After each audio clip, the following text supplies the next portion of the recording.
Hey Scrappers, it's Vanessa here, and today I have a layout for Confessions of a Paper Addict, and I am using the Build a Poinsettia cut file that was released this month for Confessions of a Paper Addict. And you saw there I have already built my florals off camera. I've also placed some white paint on my wood grain background, and I'm going to mat that on some black cardstock. My photo, I am just going to do a simple mat with that green pattern paper, and that is going to keep it really simple for what my background is going to be for this layout. And of course, you see those poinsettias. I showed you those at the beginning. I did place some sequins in the centers of the poinsettias, and those, because they're already completed and ready to go for the page, they are also large, so they are going to be basically the main embellishment for this page. I don't add a whole lot to it. Really, those florals do all of the work, and I absolutely love how this layout turns out. It's one of my favorites that I created this month. I just love the sort of traditional red, green, and black color scheme at Christmas. As you can see, in the background, my tree, those are the colors that are on my tree. And so, yeah, big fan, love the traditional colors. And so these poinsettias are beautiful. I love them. I know I will use this cut file over and over again. If you have not grabbed this one from the shop, if you're ever going to get a cut file, this is a perfect one to get because it is awesome and you can totally use it, and you could color, cut them in any color that you wanted, and make it work for your pages for sure, especially at Christmas. So you can see here I have some other little pieces that I did pull out.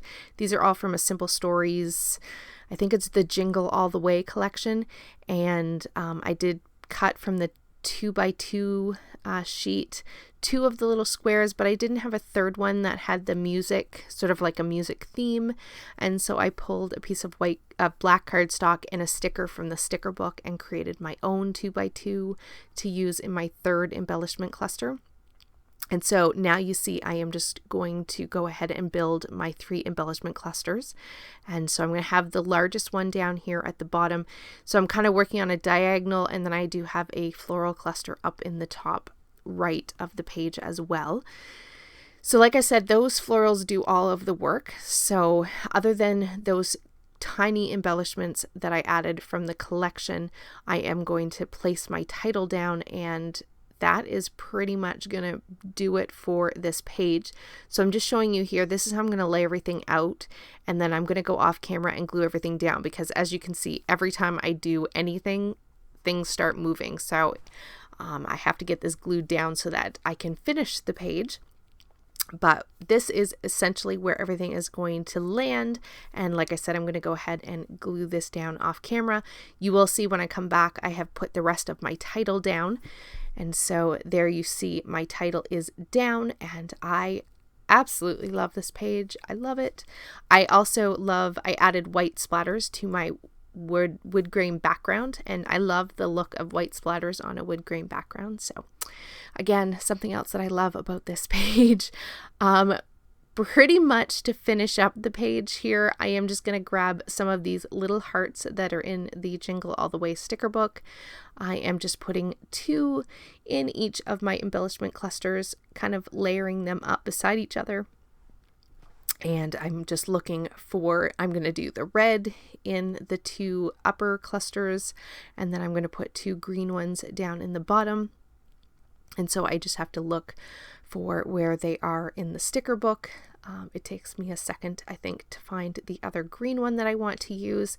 So I'm just trying to figure out where that's going to go. It doesn't exactly fit right there, so I end up putting it up above where the title is, since there wasn't a whole lot of space down there at the bottom. Once I have that in place, I have some little black and white pearls that I'm going to use. I think this is from a Pink Fresh, I think, yeah, Fifth and Monaco, if I remember correctly, was the line. And I'm just going to use 3 in each of my embellishment clusters to just add a little extra sparkle and shine and a little different texture to the page. One thing I did not mention is on the poinsettias, I did go ahead and use Rustic Wilderness on the leaves just to add a bit of dimension to the leaves themselves. And then on the floral, I did use the new Lumberjack Red color on the red poinsettia leaves as well. Again, it just gives a bit of shading difference to the cut file. It's very, very subtle, but when you look at it in person, you can kind of see the differentiation in color. So once those are down, that is pretty much going to wrap this one up. I will have still photos coming up in just a sec, and as always, I will have in the description box below the Facebook group as well as the Confessions of a Paper Addict cut file shop, so you can go and grab some of these cut files. Highly recommend this one, and with that, guys, I will catch you on the next one. Have a great day, everybody. Bye-bye.